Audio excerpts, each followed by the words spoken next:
Saladin was a Muslim, right?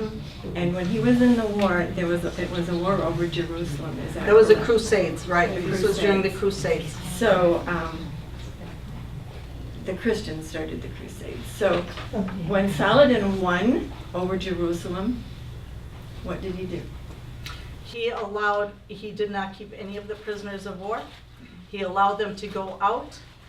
He gave them just total freedom to leave.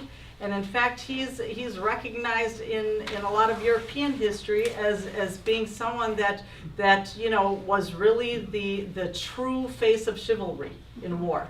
And he was very insistent in the war that no females be harmed, no children be harmed, no livestock be harmed. And so he's seen as a model that actually of someone that fought in a way that was very close to Islam, which was unfortunately very different than the Christian soldiers that were being sent. If you guys remember what the Pope said at that time when the soldiers arrived in Jerusalem, they said, "Oh my God, there are Christians here." And so the Pope, and this is well known, the Pope said, "Kill them all. God will know his own."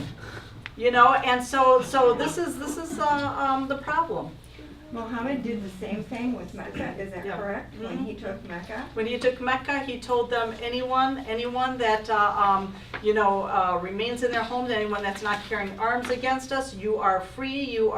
We are coming just to be able to do our pilgrimage. We are not coming to harm anyone. And everybody in Mecca thought they were going to be killed because that was the way things usually That's what the Quraysh kept doing to the Muslims. Right. Yeah. And one last statement. It's about, at one point in time, Islam was governing, I don't know if that's the right word, Quite a the lot. whole Mediterranean area, all the way around, Through Spain including and Spain. all the way to the border of China. Yeah. For 700 years, they did. And during those 700 years, the Muslims gave religious freedom to the Jewish people and to the Christians and anyone else who was following a sect. Right. And in fact, And this then is when that 700 years ended because the Christians came in.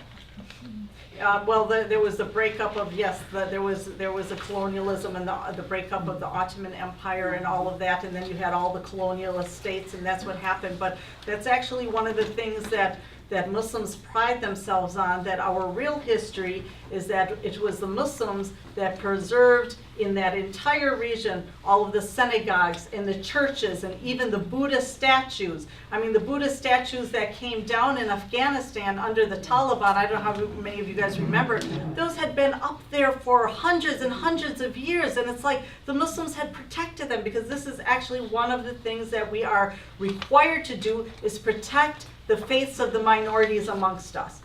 We are required to do that by God, and so now what you see ISIS doing with oh my God, I've been to Syria, the history of Syria, just the demolishment. But you know what? These are people. These are individuals that no longer know what civil society is. Yeah.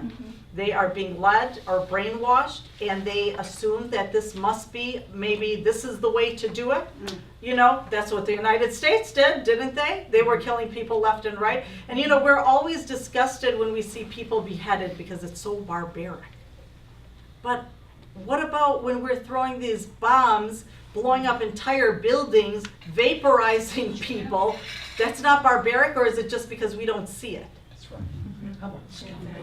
At least the people being beheaded, and I'm not being, making fun of this because it's not funny, it's disgusting, and I'm appalled. But at least you have a body that you can bury.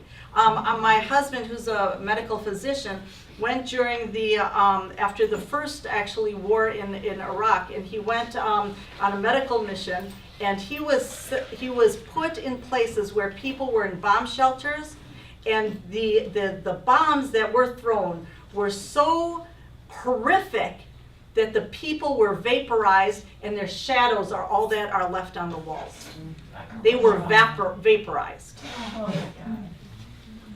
We got time for two more questions. The lady in the green, sorry. You had talked about ISIL and what the roots are. Do you have any idea of how to resolve the issue I mean, what are your thoughts? You know, I wish I did, but I definitely can tell you that the way to resolve it is not to go and bomb them. We're just bombing more civilians. I mean, we're bombing civilians in the process.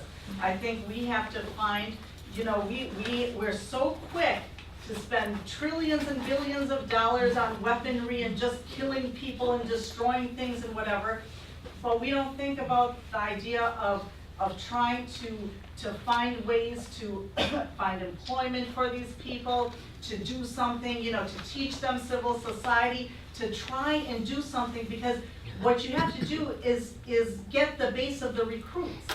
Now, these are the recruits, are a lot of these people that are from Iraq that, first of all, they encountered this, and then they have no jobs, they have nothing to do, they're being recruited. Find other options for them, real life options for them. The recruitment base for ISIL or ISIS or Islamic State, whatever you want to call it, will eventually dry up. But this is not something that's going to happen overnight, and we have to be patient, and we keep thinking that the only way to do it is to bomb them to death. Well, you know what? We had the war in Afghanistan, we ended up with the Taliban, with the Al-Qaeda. We had the war in Iraq, and now we ended up with ISIS. Now if we're going to go bomb something else, we're going to end up with another mess.